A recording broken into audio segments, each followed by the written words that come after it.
Mali, alam mo, kapag bumalik ako sa mga alaalang pagkabata ko sa probinsya, parang kahapon na ang lahat.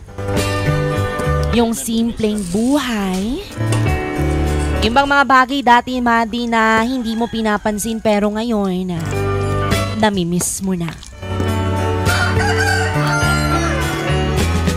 Madi, tuwing umaga, gigising ka sa tilaok ng manok at hindi sa alarm clock.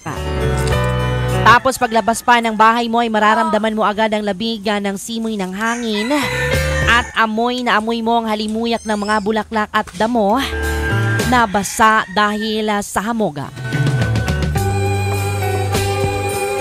Yung tipong hindi mo na kailangan magmadali.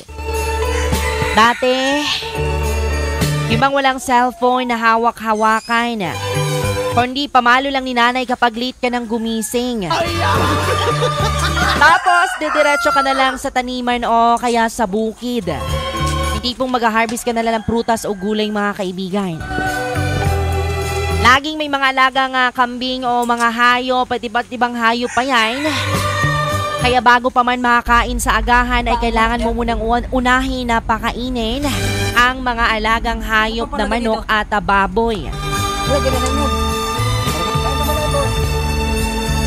Mga Madi, ang saya ng laro namin noon. Simple lang pero sobrang saya.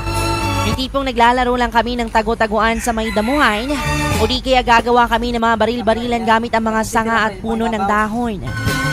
Di na kailangan ng gadgets noon, mga kaibigan, kasi sapat na ang kalikasan para mag-enjoy ka.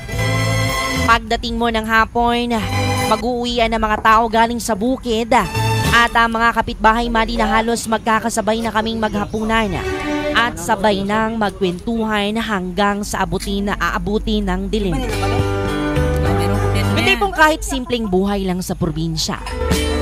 Dama mo ang saya at katahimikan.